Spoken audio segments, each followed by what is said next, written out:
Nicholson. Oliver Twist, by Charles Dickens, Chapter 31. Involves a critical position. "Who's that?" inquired Brittles, opening the door a little way, with the chain up, and peeping out, shading the candle with his hand. "Open the door," replied a man outside. "It's the officers from Bow Street, that we sent to today." Much comforted by this assurance, Brittles opened the door to its full width, and confronted a portly man in a greatcoat, who walked in, without saying anything more, and wiped his shoes on the mat, as coolly as if he lived there. "Just send somebody out to relieve my mate, will you, young man?" said the officer. "He's in the gig, a-minding the prad. Have you got a coach-house here, that you could put it up in for 5 or 10 minutes?" Brittles replying in the affirmative, and pointing out to the building, the portly man stepped back to the garden gate, and helped his companion to put up the gig, while Brittles lighted them in a state of great admiration.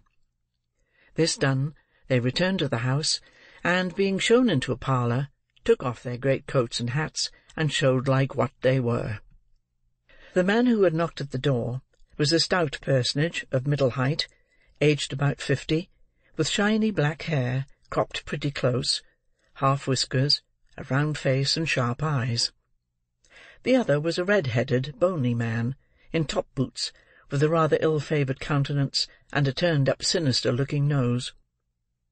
"Tell your governor that Blathers and Duff is here, will you?"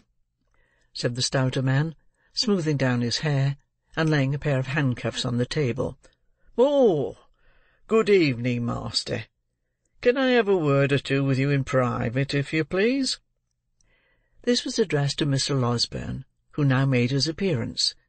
That gentleman, motioning Brittles to retire, brought in the two ladies, and shut the door. "This is the lady of the house," said Mr. Losberne, motioning towards Mrs. Maylie. Mr. Blathers made a bow. Being desired to sit down, he put his hat on the floor, and taking a chair, motioned to Duff to do the same. The latter gentleman, who did not appear quite so much accustomed to good society, or quite so much at his ease in it, one of the two, seated himself, after undergoing several muscular affections of the limbs, and the head of his stick into his mouth, with some embarrassment. "Now, with regard to this here robbery, master," said Blathers, "what are the circumstances?" Mr. Losberne, who appeared desirous of gaining time, recounted them at great length, and with much circumlocution. Messrs. Blathers and Duff looked very knowing meanwhile, and occasionally exchanged a nod. "I can't say for certain till I see the work, of course," said Blathers, "but my opinion at once is, I don't mind committing myself to that extent, that this wasn't done by a yokel, eh, Duff?" "Certainly not," replied Duff.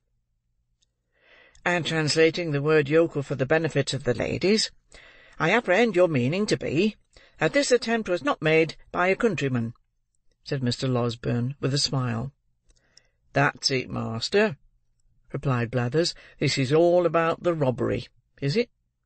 "All," replied the doctor. "Now, what is this about this here boy that the servants are a-talking on?" said Blathers. "Nothing at all," replied the doctor.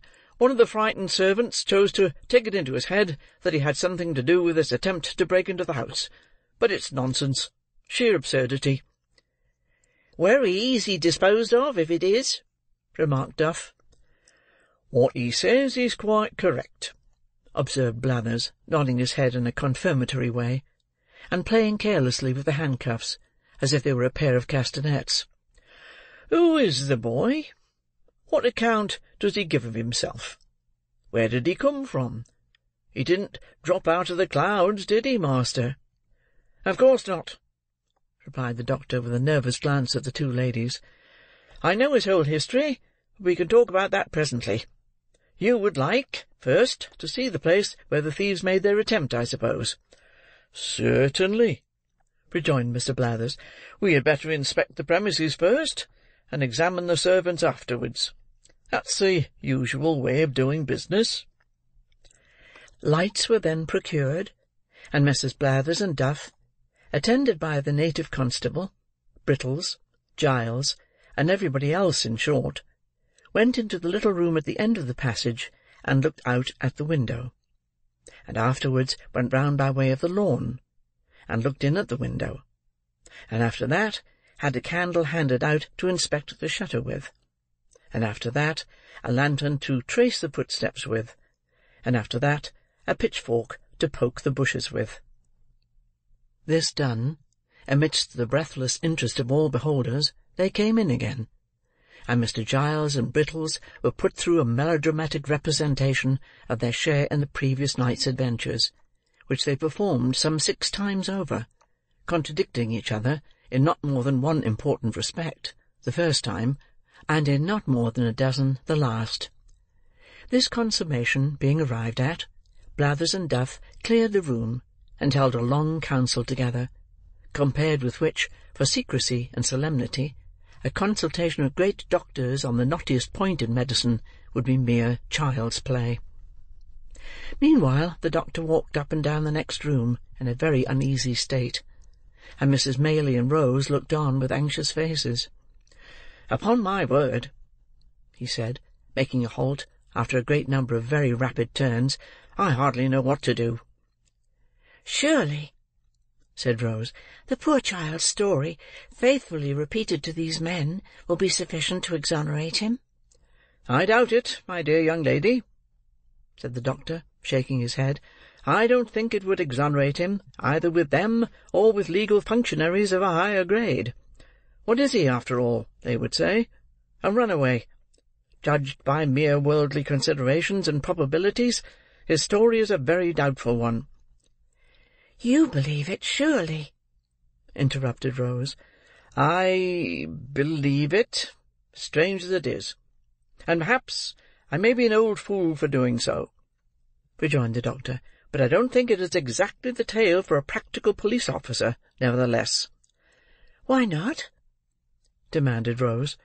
"Because, my pretty cross-examiner," replied the doctor, "because, viewed with their eyes, there are many ugly points about it. He can only prove the parts that look ill, and none of those that look well. Confound the fellows! They will have the why and the wherefore, and will take nothing for granted. On his own showing, you see, he has been the companion of thieves for some time past. He has been carried to a police officer on a charge of picking a gentleman's pocket. He has been taken away forcibly from that gentleman's house to a place which he cannot describe or point out, and of the situation of which he has not the remotest idea. He is brought down to Chertsey by men who seem to have taken a violent fancy to him, whether he will or no, and is put through a window to rob a house. And then, just at the very moment when he is going to alarm the inmates, and so do the very thing that would set him all to rights, there rushes into the way a blundering dog of a half-bred butler, and shoots him, as if on purpose to prevent his doing any good for himself. Don't you see all this?" "I see it, of course," replied Rose, smiling at the doctor's impetuosity. "But still I do not see anything in it to criminate the poor child." "No," replied the doctor, "of course not. Bless the bright eyes of your sex! They never see, whether for good or bad, more than one side of any question, and that is always the one which first presents itself to them." Having given vent to this result of experience, the doctor put his hands into his pockets, and walked up and down the room with even greater rapidity than before. "The more I think of it," said the doctor, "the more I see that it will occasion endless trouble and difficulty if we put these men in possession of the boy's real story. I am certain it will not be believed, and even if they can do nothing to him in the end, still the dragging it forward and giving publicity to all the doubts that will be cast upon it must interfere materially with your benevolent plan of rescuing him from misery." "Oh, what is to be done?" cried Rose. "Dear, dear, Why did they send for these people?" "Why, indeed!" exclaimed Mrs. Maylie. "I would not have had them here for the world." "All I know is," said Mr. Losberne, at last, sitting down with a kind of desperate calmness, "that we must try and carry it off with a bold face. The object is a good one, and that must be our excuse. The boy has strong symptoms of fever upon him, and is in no condition to be talked to any more. That's one comfort. We must make the best of it, and if bad be the best, it is no fault of ours. Come in." "Well, master," said Blathers, entering the room followed by his colleague, and making the door fast before he said any more, "this warn't a put-up thing." "And what the devil's a put-up thing?" demanded the doctor impatiently. "We call it a put-up robbery, ladies," said Blathers, turning to them, as if he pitied their ignorance, but had a contempt for the doctor's. "when the servants is in it." "Nobody suspected them in this case," said Mrs. Maylie. "Very likely not, ma'am," replied Blathers, "but they might have been in it for all that." "More likely on that wery account," said Duff. "We find it was a town hand," said Blathers, continuing his report, "for the style of work is first rate." "Wery pretty indeed it is," remarked Duff, in an undertone. "There was 2 of 'em in it," continued Blathers, "and they had a boy with 'em. That's plain from the size of the window. That's all to be said at present. We'll see this lad that you've got upstairs at once, if you please." "Perhaps they will take something to drink first, Mrs. Maylie," said the doctor, his face brightening as if some new thought had occurred to him. "Oh, to be sure!" exclaimed Rose eagerly. "You shall have it immediately, if you will." "Why, thank you, miss," said Blathers, drawing his coat-sleeve across his mouth. "It's dry work, this sort of duty. Anythink that's handy, miss. Don't put yourself out of the way on our accounts. What shall it be?" asked the doctor, following the young lady to the sideboard. "A little drop of spirits, master, if it's all the same," replied Blathers. "It's a cold ride from London, ma'am, and I always find the spirits comes home warmer to the feelings." This interesting communication was addressed to Mrs. Maylie, who received it very graciously. While it was being conveyed to her, the doctor slipped out of the room. "Ah!" said Mr. Blathers, not holding his wine-glass by the stem, but grasping the bottom between the thumb and forefinger of his left hand, and placing it in front of his chest. "I have seen a good many pieces of business like this in my time, ladies." "That crack down in the back lane at Edmonton, Blathers," said Mr. Duff, assisting his colleague's memory. "That was something in this way, warn't it?" rejoined Mr. Blathers. "That was done by Conkey Chickweed, that was." "You always gave that to him," replied Duff. "It was the family pet, I told you. Conkey hadn't any more to do with it than I had." "Get out!" retorted Mr. Blathers. "I know better. Do you mind that time when Conkey was robbed of his money, though? What a start that was! Better than any novel book I ever see." "What was that?" inquired Rose, anxious to encourage any symptoms of good humour in the unwelcome visitors. "It was a robbery, miss, that hardly anybody would have been down upon," said Blathers. "This here Conkey Chickweed—" "Conkey means nosy, ma'am," interposed Duff. "Of course the lady knows that, don't she?" demanded Mr. Blathers. "Always interrupting you are, partner. This here Conkey Chickweed, miss, kept a public house over Battlebridge way, and he had a cellar, where a good many young lords went to see cock-fighting and badger-drawing and that, and a wery intellectual manner the sports was conducted in, for I seen him often. He warn't one of the family at that time, and one night he was robbed of 327 guineas in a canvas bag that was stole out of his bedroom in the dead of night, by a tall man with a black patch over his eye, who had concealed himself under the bed, and after committing the robbery, jumped slap out of the window, which was only a story high.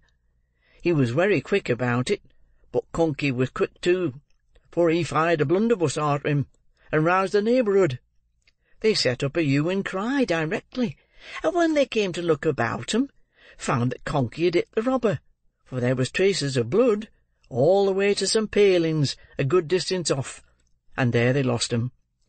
However, he made off with the blunt, and consequently the name of Mr. Chickweed, licensed whittler, appeared in the Gazette among the other bankrupts, and all manner of benefits and subscriptions, and I don't know what all, was got up for the poor man, who was in a very low state of mind about his loss, and went up and down the streets for 3 or 4 days, a-pulling his hair off in such a desperate manner that many people was afraid he might be going to make away with himself. One day he came up to the office, all in a hurry, and had a private interview with the magistrate, who, after a deal of talk, rings the bell, and orders Jem Spyers in (Jem was an active officer), and tells him to go and assist Mr. Chickweed in apprehending the man as robbed his house. "I see him, Spyers," said Chickweed, "pass my house yesterday morning." "Why didn't you up and collar him?" says Spyers. "I was so struck all of a heap that you might have fractured my skull with a toothpick," says the poor man. "But we're sure to have him, for between 10 and 11 o'clock at night he passed again." Spyers no sooner heard this than he put some clean linen and a comb in his pocket in case he should have to stop a day or two, and away he goes, and sets himself down at one of the public-house windows behind the little red curtain, with his hat on, all ready to bolt out at a moment's notice. He was smoking his pipe here, late at night, when all of a sudden Chickweed roars out, "Here he is! Stop thief! Murder!" Jem Spyers dashes out, and there he sees Chickweed a-tearing down the street full cry. Away goes Spyers, on goes Chickweed, round turns the people, everybody roars out thieves, and Chickweed himself keeps on shouting all the time like mad. Spyers loses sight of him a minute as he turns a corner, shoots round, sees a little crowd, dives in. "Which is the man?" "Damn me," says Chickweed, "I've lost him again." It was a remarkable occurrence, but he warn't to be seen nowhere, so they went back to the public-house. Next morning Spyers took his old place, and looked out, from behind the curtain, for a tall man with a black patch over his eye, till his own 2 eyes ached again. At last he couldn't help shutting 'em, to ease 'em a minute, and from the very moment he did so, he hears Chickweed a-roaring out, "Here he is!" Off he starts once more, with Chickweed half-way down the street ahead of him, and after twice as long a run as the yesterday's one, the man's lost again.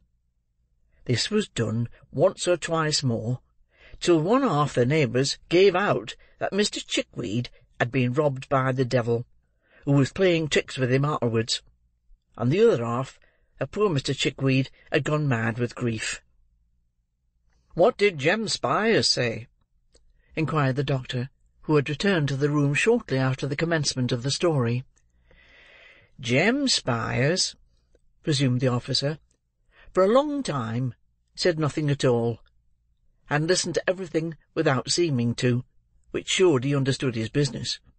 But, one morning, he walked into the bar, and taking out his snuff-box, says, 'Chickweed, I found out who'd done this here robbery.' 'Have you?' said Chickweed.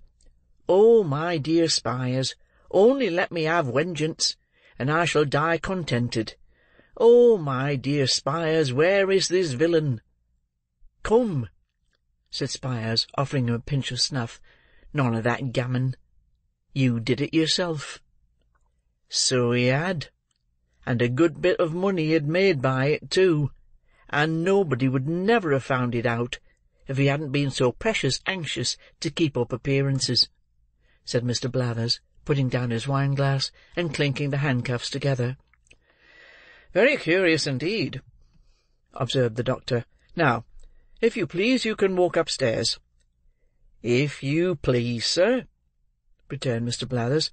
Closely following Mr. Losberne, the two officers ascended to Oliver's bedroom, Mr. Giles preceding the party with a lighted candle. Oliver had been dozing, but looked worse, and was more feverish than he had appeared yet.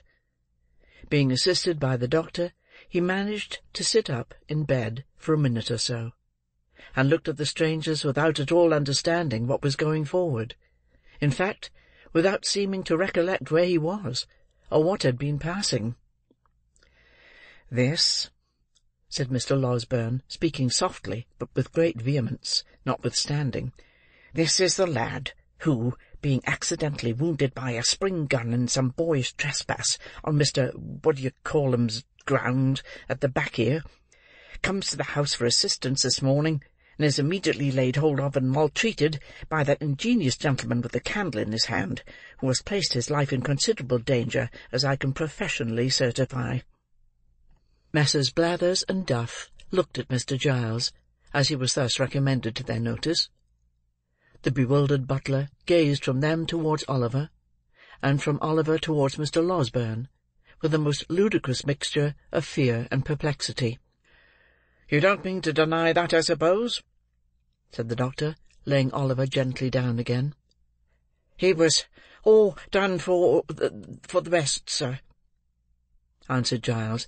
"I'm sure I thought it was the boy, or I wouldn't have meddled with him. I'm not of an inhuman disposition, sir." "Thought it was what boy?" inquired the senior officer. "The housebreaker's boy, sir," replied Giles. They certainly had a boy." "Well, do you think so now?" inquired Blathers. "Think what now?" replied Giles, looking vacantly at his questioner. "Think it's the same boy, stupid head," rejoined Blathers impatiently. "I don't know. I really don't know," said Giles, with a rueful countenance. "I couldn't swear to him." "What do you think?" asked Mr. Blathers. I don't know what to think," replied poor Giles. "I don't think it is the boy.